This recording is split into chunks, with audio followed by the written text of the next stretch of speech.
अब हमारे चैप्टर की समरी आ जाती है। आपने जो कुछ भी चैप्टर में पढ़ा है ये उसका पूरा रिवीजन है। मेटल्स जो होते हैं वो जनरली लस्ट्रस होते हैं यानी शाइनी होते हैं, जबकि नॉन मेटल्स होते हैं उसमें कोई भी लस्टर नहीं होता। ठीक है, नॉन मेटल्स कैसे होते हैं, ज़्यादातर डल होते हैं, और मेटल्स जो हैं वो लस्टर्स होते हैं, शाइनी होते हैं, जैसे कि आपका सिल्वर हो गया, गोल्ड हो गया, ये सब शाइनी होते हैं। ठीक है, नेक्स्ट पॉइंट है जनरली मेटल्स आर मेलिएबल, यानी ज़्यादातर जो मेटल्स होते हैं, ज़्यादातर, all metals are not malleable, generally metals जो हैं वो मेलिएबल होते हैं, ज़्यादातर मेटल्स मेलिएबल होते हैं, यानी आप उसको थिन शीट्स में कन्वर्ट कर सकते हो, उसकी पतली पतली लेयर्स परतें बना सकते हो, जैसे कि गोल्ड ही बना सकते हो, एल्यूमिनियम फॉइल इसका एग्जाम्पल हो गया। ठीक है, नेक्स्ट है डक्टाइल। मेटल्स के अंदर डक्टिलिटी की प्रॉपर्टी होती है, इसके आप तार बना सकते हो, वायर बना सकते हो, जैसे कि आपका कॉपर वायर आता है, सिल्वर वायर आता है। ठीक है, नॉन मेटल्स में ये सारी प्रॉपर्टीज़ नहीं होती हैं, जैसे कि कोल का आप क्या वायर बना सकते हो, बिल्कुल नहीं। तो नॉन मेटल्स होते हैं उसमें मैलिएबिलिटी और डक्टिलिटी की प्रॉपर्टी नहीं होती है।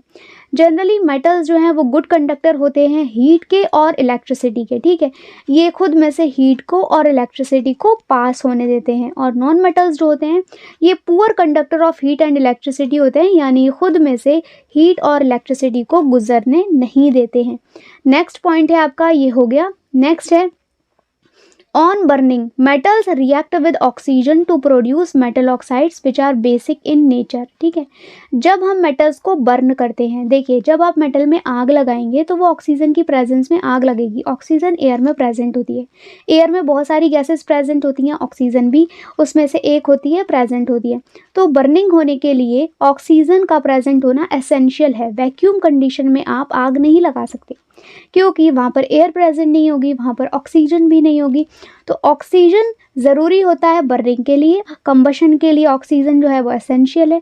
तो जब आप मेटल को जलाएंगे, यानी जब वो ऑक्सीजन के साथ रिएक्ट करेगा तो क्या बनाएगा, मेटल ऑक्साइड बनाएगा। ठीक है, जब आप मेटल का रिएक्शन कराएंगे ऑक्सीजन के साथ तो मेटल ऑक्साइड बनेगा, और जब आप उसे लिटमस पेपर से चेक करेंगे तो क्या होगा, रेड लिटमस पेपर आपका ब्लू में चेंज हो जाएगा, रेड लिटमस पेपर आपका ब्लू में चेंज हो जाएगा। इसका मतलब ये है कि मेटल ऑक्साइड्स आपके बेसिक नेचर के होते हैं, और ब्लू लिटमस पेपर में कोई भी चेंज नहीं आएगा, ब्लू लिटमस पेपर में कोई भी चेंज नहीं आएगा। अगर ये एसिडिक नेचर का होता तो आपका ब्लू लिटमस पेपर रेड हो जाता, लेकिन ये बेसिक है तो ब्लू में कोई चेंज नहीं आएगा, और रेड वाला लिटमस पेपर आपका ब्लू कलर का हो जाएगा। ठीक है, जब नॉन मेटल्स ऑक्सीजन के साथ रिएक्ट करते हैं तो नॉन मेटेलिक ऑक्साइड्स प्रोड्यूस करते हैं जो कि एसिडिक नेचर के होते हैं, जैसे कि कार्बन आपका जब ऑक्सीजन के साथ रिएक्ट करता है तो बनाता है CO2, और जो CO2 होता है ये एसिडिक नेचर का होता है। आप CO2 गैस को लीजिए, ठीक है, उसमें थोड़ा सा वाटर मिक्स कीजिए, शेक करिए, उसका एक कोई सॉल्यूशन बन जाएगा, फिर उसे आप लिटमस पेपर से चेक करिएगा तो क्या होगा कि ब्लू लिटमस पेपर आपका रेड में चेंज हो जाएगा। इसका मतलब ये है कि CO2 आपकी एसिडिक नेचर की होती है। ओके, ठीक है, तो नेक्स्ट पॉइंट है आपका some metals react with acids to produce metal hydroxides and hydrogen gas. कुछ ऐसे मेटल होते हैं जो कि वाटर के साथ रिएक्ट करते हैं और क्या प्रोड्यूस करते हैं, मेटल हाइड्रोक्साइड प्रोड्यूस करते हैं और हाइड्रोजन गैस रिलीज करते हैं। जब मेटल वाटर के साथ रिएक्ट करते हैं तो मेटल हाइड्रोक्साइड प्रोड्यूस करते हैं प्लस हाइड्रोजन गैस रिलीज होती है। जैसे कि आप ले लीजिए, तो मेटल ले लेते हैं सोडियम, सोडियम एक मेटल है, जब ये वाटर के साथ रिएक्ट करता है तो बनाता है NaOH प्लस हाइड्रोजन गैस आपकी रिलीज होती है। सोडियम एक मेटल है, वाटर है, ये NaOH ये क्या है, मेटल हाइड्रोक्साइड, मेटल हाइड्रोक्साइड है, और ये आपकी हाइड्रोजन गैस रिलीज हो गई, इवॉल्व हो गई। ठीक है, ज़्यादातर नॉन मेटल्स वाटर के साथ रिएक्ट नहीं करते हैं। ओके, नेक्स्ट पॉइंट है metals react with acids and produce metal salts plus hydrogen gas. जब मेटल एसिड्स के साथ रिएक्ट करते हैं तो क्या बनाते हैं, metal salts plus hydrogen gas को रिलीज करते हैं। ठीक है, जब मेटल एसिड्स के साथ रिएक्ट करते हैं तो बनाते हैं मेटल सॉल्ट्स और हाइड्रोजन गैस को रिलीज करते हैं।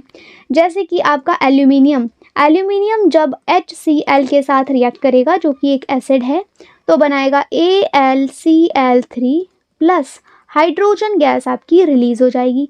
अब आपका जो AlCl3 है ये मेटल सॉल्ट है, ठीक है। जब मेटल एसिड के साथ रिएक्ट करते हैं तो मेटल सॉल्ट्स बनाते हैं और हाइड्रोजन गैस को रिलीज कर देते हैं, और ज़्यादातर नॉन मेटल्स एसिड्स के साथ रिएक्ट नहीं करते हैं। नेक्स्ट है आपका some metals react with bases to produce hydrogen gas. कुछ मेटल्स ऐसे होते हैं जो कि बेसिस के साथ रिएक्ट करते हैं, जैसे कि आपका NaOH हो गया, ठीक है। तो बेसिस के साथ रिएक्ट करते हैं और हाइड्रोजन गैस को प्रोड्यूस करते हैं। More reactive metals displace less reactive metals from there compounds in aqueous solution, यानी ज़्यादा रिएक्टिव मेटल्स रिप्लेस करते हैं कम रिएक्टिव मेटल को एक्वस सॉल्यूशन से, ठीक है। तो रिएक्टिविटी सीरीज जब मैंने आपको एक्सप्लेन करी थी तो मैंने आपको बताया था जो ऊपर होते हैं वो ज़्यादा रिएक्टिव होते हैं और जो नीचे होते हैं वो कम रिएक्टिव होते हैं। नेक्स्ट है आपका more reactive metals displace less reactive metals from there compounds in aqueous solution, यानी ज़्यादा रिएक्टिव मेटल जो होते हैं वो लेस रिएक्टिव मेटल को रिप्लेस करते हैं एक्वस सॉल्यूशन में, लेकिन जो कम रिएक्टिव मेटल होते हैं, लेस रिएक्टिव मेटल होते हैं, वो ज़्यादा रिएक्टिव मेटल को रिप्लेस नहीं कर पाते हैं, और इसको बोलते हैं डिस्प्लेसमेंट रिएक्शन, ठीक है। जिसमें ये रिएक्शन हो रही होती है वो होती है डिस्प्लेसमेंट रिएक्शन। जब मैंने आपको चैप्टर एक्सप्लेन किया था तो ये बहुत अच्छे से समझाया होगा आपको, आई होप क्लियर होगा ये। नेक्स्ट है metals and non metals are used widely in everyday life. Everyday life में मेटल्स और नॉन मेटल्स का बहुत ज़्यादा यूज़ होता है। बिल्कुल, जो आप ज्वेलरी पहनते हैं वो मेटल्स की बनी हुई होती है ना, गोल्ड ज्वेलरी, सिल्वर ज्वेलरी, ये ज़्यादातर मेटल्स की बनी हुई होती हैं। और जो नॉन मेटल्स हैं उसका भी बहुत ज़्यादा यूज़ होता है, जैसे कि आपकी प्लास्टिक है, वुड है, पेपर है, ये सब नॉन मेटल्स होते हैं। अब हम NCERT की जो एक्सरसाइज है उसे सॉल्व करेंगे 1 by 1। सो फर्स्ट क्वेश्चन है आपका which of the following can be beaten into thin sheets. इसमें से ऐसा कौन सा है जिसे हम थिन शीट्स में बीट कर सकते हैं, यानी इसमें मैलिएबिलिटी की प्रॉपर्टी है। मैलिएबिलिटी की प्रॉपर्टी किसमें है? जिंक आपका मेटल है, फॉस्फरस आपका नॉन मेटल है, सल्फर आपका नॉन मेटल है, ऑक्सीजन आपका नॉन मेटल है, ठीक है। तो मैलिएबिलिटी की प्रॉपर्टी तो मेटल्स में होती है जनरली, तो इसका आंसर हो जाएगा जिंक। जिंक जो है वो मैलिएबल मेटल होता है, ठीक है। नेक्स्ट क्वेश्चन है which of the following statement is correct. इसमें से जो करेक्ट है वो बताना है। ऑल मेटल्स आर डक्टाइल, सारे मेटल्स डक्टाइल होते हैं? नहीं, सारे मेटल्स डक्टाइल नहीं होते हैं। जनरली मेटल्स जो होते हैं वो डक्टाइल होते हैं। अब जो आपका Hg होता है, मरकरी और जिंक जो होता है, ये जो है डक्टाइल नहीं होते हैं।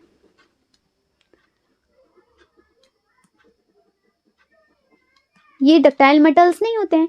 Hg और जिंक भी आपके मेटल होते हैं और ये डक्टाइल नहीं होते हैं, तो ये ऑप्शन आपका इनकरेक्ट है। All non metals are ductile, जितने भी नॉन मेटल्स होते हैं जैसे कि कोयला, प्लास्टिक, ये सब डक्टाइल होते हैं। आप इन सब के वायर्स बना सकते हैं। बिल्कुल इनकरेक्ट है ये भी। जनरली मेटल्स आर डक्टाइल, ज़्यादातर मेटल्स डक्टाइल होते हैं, मतलब ज़्यादातर मेटल्स ऐसे होते हैं जिसके आप वायर्स बना सकते हैं, तार बना सकते हैं, यानी उसे स्ट्रेच कर सकते हैं, खींच सकते हैं। हाँ बिल्कुल, ये ऑप्शन आपका करेक्ट है, ठीक है। नेक्स्ट है some non metals are ductile. कुछ नॉन मेटल्स ऐसे होते हैं जो डक्टाइल होते हैं, ये भी पार्शियली करेक्ट है। आपका जो कार्बन फाइबर होता है, कार्बन फाइबर वो भी एक नॉन मेटल है लेकिन ये डक्टाइल होता है, तो ये ऑप्शन आपका बहुत ज़्यादा करेक्ट नहीं है। ज़्यादातर जो नॉन मेटल्स होते हैं आपके ये डक्टाइल नहीं होते हैं, नॉन मेटल्स आपके डक्टाइल नहीं होते हैं, इसीलिए हम इस ऑप्शन को करेक्ट नहीं कर सकते, ठीक है। जनरली मेटल्स आर करेक्ट, ये आपका करेक्ट ऑप्शन होगा। नेक्स्ट है क्वेश्चन नंबर नेक्स्ट है आपका phosphorus is very dash non metal. Phosphorus एक नॉन मेटल है और ये कैसा नॉन मेटल है? बहुत ज़्यादा रिएक्टिव नॉन मेटल है, ठीक है। फॉस्फरस आपका बहुत ज़्यादा रिएक्टिव नॉन मेटल होता है।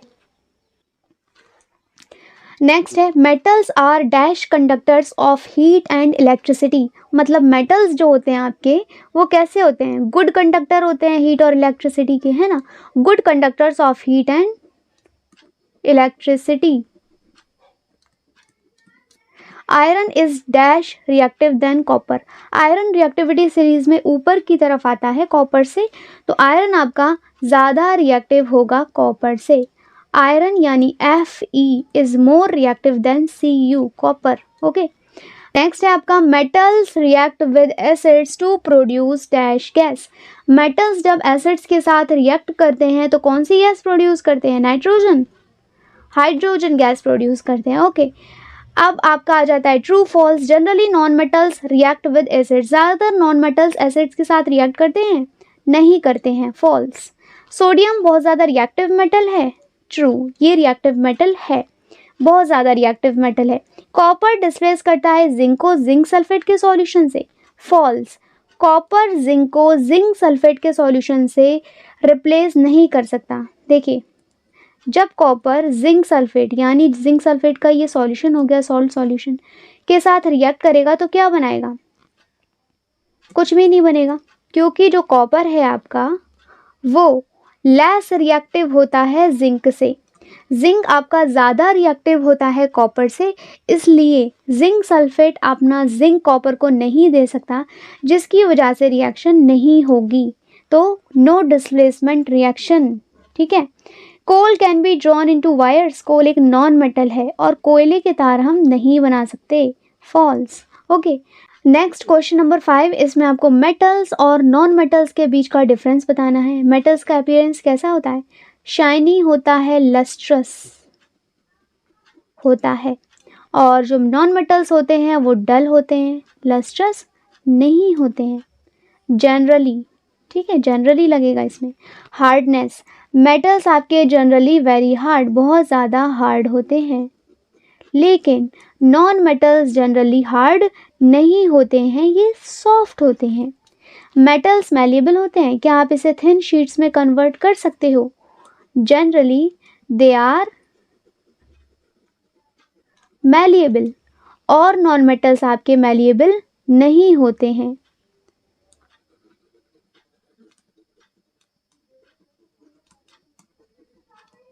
ठीक है, और मेटल्स जो होते हैं वो जनरली आपके डक्टाइल होते हैं और नॉन मेटल्स डक्टाइल नहीं होते हैं।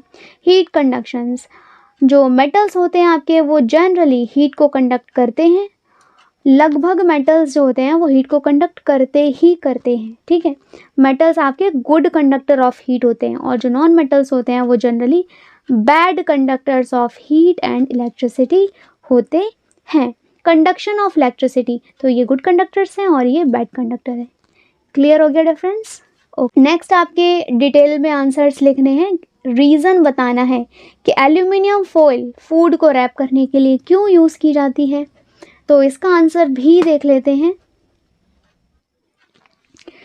क्वेश्चन है आपका, aluminium foils are use to wrap food item, यानी एल्यूमिनियम फॉइल्स फूड आइटम्स को रैप करने के लिए यूज़ की जाती हैं, ऐसा क्यों, तो इसका आंसर होगा aluminium is highly malleable and it can be use to make its flexible and foldable foils.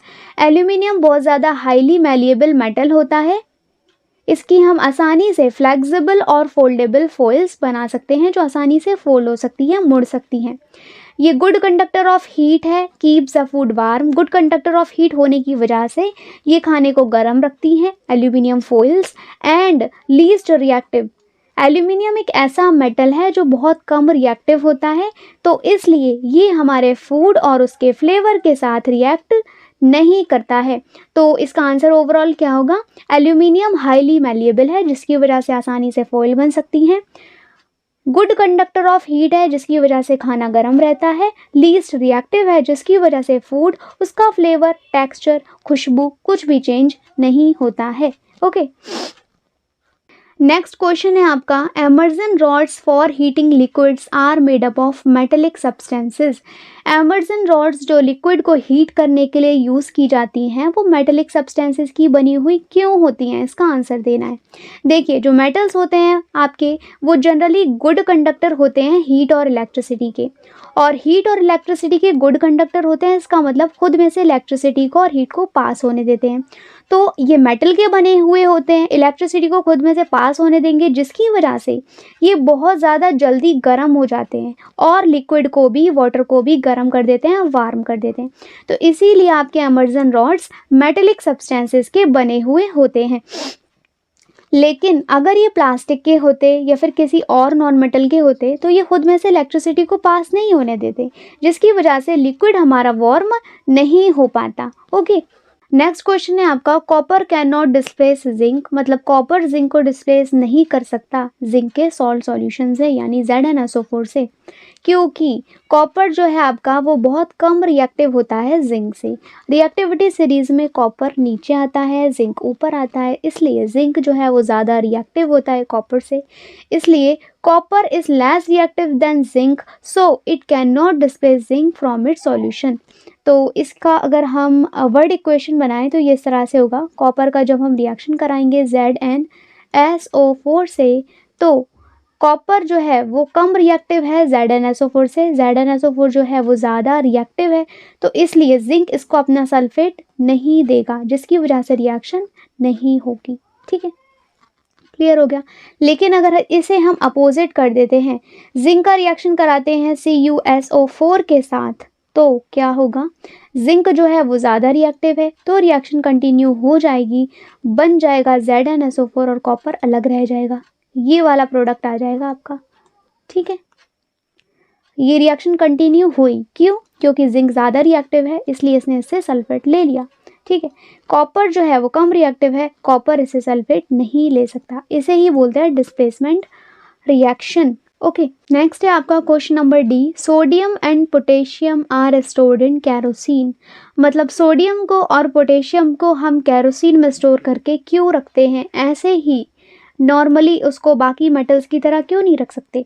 Sodium and potassium are highly reactive, ये बहुत ज़्यादा रिएक्टिव होते हैं, इसलिए ये बहुत ज़्यादा जल्दी रिएक्ट कर जाते हैं ऑक्सीजन के साथ या फिर वाटर के साथ। ठीक है, मॉइस्चर के साथ, ऑक्सीजन के साथ बहुत जल्दी रिएक्ट कर जाते हैं और आग पकड़ लेते हैं, फायर को कैच कर लेते हैं, इसीलिए हम इसे कैरोसिन में स्टोर करके रखते हैं, जिसकी वजह से ये ऑक्सीजन से, एक्सटर्नल इन्वायरमेंटल कंडीशन से प्रिवेंट रह सके, बच सके, जिसकी वजह से ये खुद में आग ना लगा लें, तो इन्हें बचाने के लिए हम इसे कैरोसिन ऑयल में स्टोर करके रखते हैं। नेक्स्ट क्वेश्चन नंबर 8 है आपका, इसमें आपने मैच इट करना है, मेटल्स को उसके यूसेस के साथ मैच करना है। तो गोल्ड आपका किस में यूज़ किया जाता है, ज्वेलरी बनाने में यूज़ किया जाता है।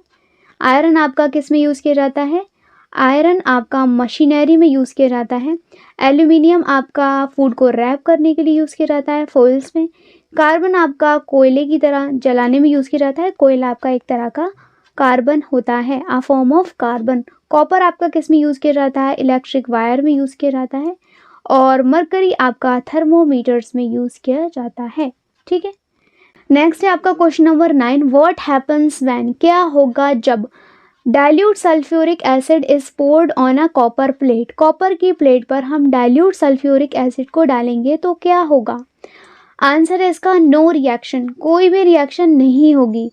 No reaction will take place because copper is very less reactive. Copper की प्लेट पर जब हम, कॉपर की प्लेट है, इस पर जब हम डाइल्यूट सल्फ्यूरिक एसिड को डालेंगे तो क्या होगा, कोई रिएक्शन नहीं होगी। क्यों नहीं होगी, क्योंकि कॉपर जो है वो बहुत कम रिएक्टिव होता है, इसलिए ये सल्फ्यूरिक एसिड के साथ रिएक्ट नहीं करेगा। और डाइल्यूट सल्फ्यूरिक एसिड ले रहे हैं तो वो बिल्कुल भी रिएक्ट नहीं करेगा। ऐसा क्यों, क्योंकि वो डाइल्यूट है, डाइल्यूट है यानी वो मिक्स्ड फॉर्म में, प्योर फॉर्म में नहीं है। जैसे कि आप ऑरेंज जूस ले लीजिए, ऑरेंज जूस जो होगा वो बिल्कुल प्योर होगा। कैसा है ये, अभी प्योर है यानी कंसनट्रेटेड है, लेकिन जब आप इसमें वाटर को ऐड कर देंगे, अब ये मिलावट वाला हो गया, मिक्सचर हो गया, वाटर का और ऑरेंज जूस का मिक्सचर हो गया, सॉल्यूशन बन गया ये, तो ये हो गया डाइल्यूट ऑरेंज जूस। ठीक है, जब वो प्योर था तो कॉन्सनट्रेटेड था, और जब आपने इसमें वाटर को ऐड कर दिया तो ये बन गया डाइल्यूट ऑरेंज जूस। तो इसी तरह से जब हम डाइल्यूट सल्फ्यूरिक एसिड को लेंगे जो कि प्योर नहीं होगा, ठीक है, तो वो कॉपर के साथ रिएक्ट नहीं करेगा। वैसे ही कॉपर आपका कम रिएक्टिव है और आप उसमें डाइल्यूट सल्फ्यूरिक एसिड डालोगे जो कि वैसे ही प्योर नहीं होगा तो रिएक्शन नहीं होगी। लेकिन जब आप उसमें कॉन्सनट्रेटेड सल्फ्यूरिक एसिड डालोगे, प्योर सल्फ्यूरिक एसिड डालोगे, तो वो आपका कॉपर की प्लेट के साथ रिएक्ट कर जाएगा। However concentrated sulphuric acid is poured on a copper plate. जब आप कॉपर प्लेट पर कॉन्सनट्रेटेड सल्फ्यूरिक एसिड डालोगे, प्योर सल्फ्यूरिक एसिड डालोगे, तो वो रिएक्ट करेगा और रिएक्शन होगी, हाइड्रोजन गैस रिलीज होगी। ठीक है, तो जब आप कॉपर की प्लेट पर सल्फ्यूरिक एसिड डालोगे, H2SO4 डालोगे कॉन्सनट्रेटेड वाला, तो बन जाएगा आपका CuSO4 और हाइड्रोजन गैस आपकी रिलीज हो जाएगी। ठीक है, बात समझ आई। कॉपर क्या है आपका? एक मेटल है। सल्फ्यूरिक एसिड क्या है आपका? एक एसिड है। ठीक है, मेटल है ये आपका एसिड है, और जब मेटल एसिड के साथ रिएक्ट करते हैं तो मेटल सॉल्ट्स बनाते हैं। ये आपका मेटल सॉल्ट है और हाइड्रोजन गैस रिलीज करते हैं। ये मैंने आपको समरी में भी बताया। जब मेटल एसिड के साथ रिएक्ट करते हैं तो मेटल सॉल्ट बनाते हैं, हाइड्रोजन गैस रिलीज करते हैं। तो कॉन्सनट्रेटेड और डाइल्यूट के बीच की बात समझ में आ गई। कॉपर के साथ डाइल्यूट सल्फ्यूरिक एसिड का रिएक्शन क्यों नहीं हो रहा था? क्योंकि कॉपर वैसे ही कम रिएक्टिव है और डाइल्यूट सल्फ्यूरिक एसिड भी इतना स्ट्रॉन्ग नहीं है, तो रिएक्शन नहीं हो रहा था। लेकिन जब आप कॉपर की प्लेट पर डाइल्यूट की जगह कॉन्सनट्रेटेड सल्फ्यूरिक एसिड को डालोगे तो रिएक्शन हो जाएगी। क्यों? क्योंकि वो प्योर होगा, ज़्यादा स्ट्रॉन्ग होगा और हाइड्रोजन गैस रिलीज होगी। ठीक है, कॉपर आपका मेटल है, सल्फ्यूरिक एसिड आपका एक एसिड है। जब मेटल एसिड के साथ रिएक्ट करेगा तो बन जाएगा मेटल सॉल्ट यानी CuSO4 और हाइड्रोजन गैस रिलीज हो जाएगी। बात समझ आ गई? ओके, नेक्स्ट है आपका क्वेश्चन नंबर 9 का B। Iron nails are placed in copper sulfate solution. Write word equations of the reaction involved.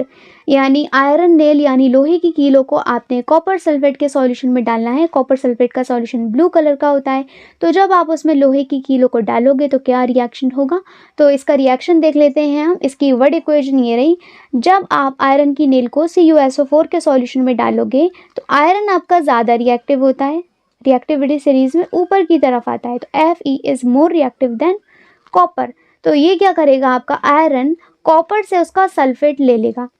ये ज़्यादा रिएक्टिव है तो ये इससे इसका सल्फेट ले लेगा और बना लेगा FeSO4, और कॉपर जो है ये अपनी जगह से हट जाएगा, डिस्प्लेस हो जाएगा।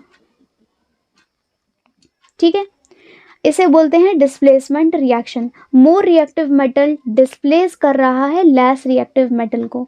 कॉपर आपका लेस रिएक्टिव है, आयरन आपका मोर रिएक्टिव है, तो मोर रिएक्टिव मेटल डिस्प्लेस कर रहा है लेस रिएक्टिव मेटल को उसके सॉल्यूशन से, जिसे कहते हैं डिस्प्लेसमेंट रिएक्शन।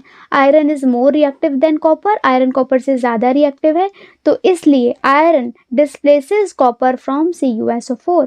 तो वर्ड इक्वेशन और आपको पूरा एक्सप्लेनेशन समझ में आ गया। नेक्स्ट है आपका question number 10। Saloni took a piece of burning charcoal and collected the gas involved in a test tube. Saloni ने क्या किया? बर्निंग चारकोल का एक पीस लिया और उसमें से जो गैस निकल रही थी उसे एक टेस्ट ट्यूब में फिल कर लिया। फिर उसने चेक किया, क्या देखते हैं।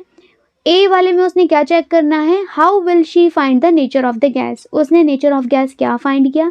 बी है आपका write down the word equations of the reaction taking place in this process. Word reaction लिखनी है जो भी इस प्रोसेस में हो रही है। तो क्वेश्चन नंबर 10 का ए पार्ट का आंसर होगा आपका in a test tube containing gas add some water and cover the lid of the test tube and shake well. अब उसने क्या किया? जिस टेस्ट ट्यूब में गैस थी उसमें उसने वाटर को ऐड किया। वाटर को ऐड करने के बाद उसे फिंगर से कवर कर दिया। कवर करने के बाद अच्छे से शेक किया जिसकी वजह से उसका वाटर बाहर ना आ जाए, और फिर बन गया उसके पास उस गैस का एक्वस सॉल्यूशन। एक्वस सॉल्यूशन बनने के बाद उसने उसे लिटमस पेपर से चेक किया और ब्लू लिटमस पेपर रेड में चेंज हो गया, जिससे हमें पता चलता है कि गैस का नेचर एसिडिक है। जब लिटमस पेपर ब्लू से रेड होता है तो गैस का नेचर एसिडिक होता है, लेकिन रेड लिटमस पेपर में कोई भी चेंज नहीं आया और आपका ब्लू लिटमस पेपर रेड में चेंज हो गया, जिससे हमें पता चलता है कि गैस का नेचर एसिडिक है। तो इसकी वर्ड इक्वेशन होगी चारकोल, जो कि एक तरह का कार्बन होता है, अ फॉर्म ऑफ कार्बन है। जब कार्बन ऑक्सीजन के साथ रिएक्ट करेगा, बर्न कर रहा था, वो जल रहा था ऑक्सीजन की प्रेजेंस में। मैंने आपको पहले भी बताया कि कंबशन के लिए ऑक्सीजन एसेंशियल होता है, वो एक तरह का कार्बन है। और जब वो ऑक्सीजन की प्रेजेंस में जलेगा, यानी कार्बन ऑक्सीजन के साथ रिएक्ट होगा, तो क्या बनेगा? कार्बन डाइऑक्साइड बनेगा, CO2 बनेगा। कार्बन जब ऑक्सीजन के साथ रिएक्ट करता है तो CO2 बनता है। और कार्बन डाइऑक्साइड की प्रेजेंस को चेक करने के लिए उसमें जब हम लाइम वाटर को ऐड करते हैं तो वो मिल्की हो जाता है, क्लाउडी हो जाता है, जिससे हमें पता चलता है कि उसमें से पर्टिकुलर सॉल्यूशन में से कार्बन डाइऑक्साइड गैस इवॉल्व हो रही है।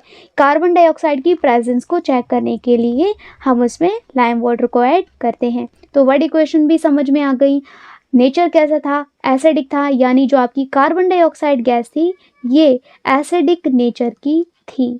ओके, क्वेश्चन नंबर 11 है आपका। One day Rita went to a jeweller shop with her mother. एक दिन रीटा ज्वेलर की शॉप पर गई अपनी मदर के साथ। Her mother gave an old gold jewellery to the goldsmith to polish. उसकी मदर ने अपनी पुरानी गोल्ड की ज्वेलरी को गोल्ड स्मिथ को दे दिया, सोनार को दे दिया उसे पॉलिश करने के लिए। Next day when they bought the jewellery back, अगले दिन जब वो ज्वेलरी वापस लेने गई, they found that there was a slight loss in its weight. उन्होंने देखा कि गोल्ड ज्वेलरी के वेट में थोड़ा सा लॉस है, मतलब उसका वजन थोड़ा सा कम हो गया है। Can you suggest a reason for the loss in weight? क्या आप उसका जो वेट लॉस हुआ है उसका कोई रीज़न बता सकते हैं? हाँ, बिल्कुल बता सकते हैं। Gold jewellery is dipped into an acidic solution called aqua regia. Gold jewellery को पॉलिश करने के लिए सोनार ने क्या किया था? उसे एक एसिडिक सॉल्यूशन में पोर किया था, डिप किया था, जिसे हम कहते हैं एक्वा रिजिया, जो कि मिक्सचर होता है HCl का एंड HNO3 का। एक्वा रिजिया क्या होता है? मिक्सचर होता है HCl का एंड HNO3 का। फॉर पॉलिशिंग, पॉलिश करने के लिए ज्वेलर ने गोल्ड ज्वेलरी को एक्वा रिजिया के एसिडिक सॉल्यूशन में पोर कर दिया था। On dipping the outer layer of the gold dissolves and the inner shiny layer appears. जब सोनार ने एक्वा रिजिया सॉल्यूशन में गोल्ड ज्वेलरी को डिप किया तो उसकी जो सबसे बाहर वाली लेयर थी वो उससे अलग हो गई, हट गई, और जो अंदर वाली लेयर थी वो बाहर आ गई। This causes a slight loss in its wait, और इसी की वजह से उसका वज़न थोड़ा सा कम हो गया। ठीक है, तो ज्वेलर्स क्या करते हैं? उसे पॉलिश करने के लिए एक्वा रिजिया में डालते हैं, जो कि सॉल्यूशन होता है HCl और HNO3 का। गोल्ड ज्वेलरी की जब बाहर वाली, सबसे बाहर वाली जो लेयर होती है वो हट जाती है, डिज़ोल्व हो जाती है एक्वा रिजिया के HCl प्लस HNO3 के सॉल्यूशन में, तो हमारी जो गोल्ड ज्वेलरी है वो वापस पहले की तरह चमकदार, शाइनी हो जाती है। तो नेक्स्ट टाइम जब भी आप पॉलिश करने के लिए दें तो ध्यान रखिएगा कि उसका वेट कम होना ही है। तो मेक श्योर आप उसे घर पे ही अच्छे से क्लियर कर दें, क्लीन कर दें, बाहर सोनार को ना दें, जिसकी वजह से उसका वेट कम हो जाए। तो इसी वजह से, यही वजह है, एक्वा रिजिया ही वजह है जिसकी वजह से उसका वज़न कम हो जाता है। ठीक है, क्योंकि उसकी बाहर वाली लेयर डिज़ोल्व हो जाती है। तो यहाँ हो जाता है हमारा chapter complete. NCERT questions complete हो जाते हैं, सब कुछ कंप्लीट हो जाता है। अब फाइनली आपके पास एक क्वेश्चन है जो कि आपको कमेंट सेक्शन में उसका आंसर लिखना है। ओके, तो ये रहा आपका क्वेश्चन, इसका आंसर आपने कमेंट सेक्शन में लिखना है। नेम द मेटल, एक ऐसा मेटल बताना है और एक ऐसा नॉन मेटल बताना है विच अकर इन लिक्विड स्टेट, जो कि लिक्विड स्टेट में पाया जाता है। एक ऐसा मेटल और एक ऐसा नॉन मेटल जो कि लिक्विड स्टेट में पाया जाता है। आंसर बहुत ज़्यादा इजी है, तो इसका आंसर ज़रूर लिखिएगा कमेंट सेक्शन में। नेक्स्ट चैप्टर इसके बाद शुरू करेंगे हम। ओके।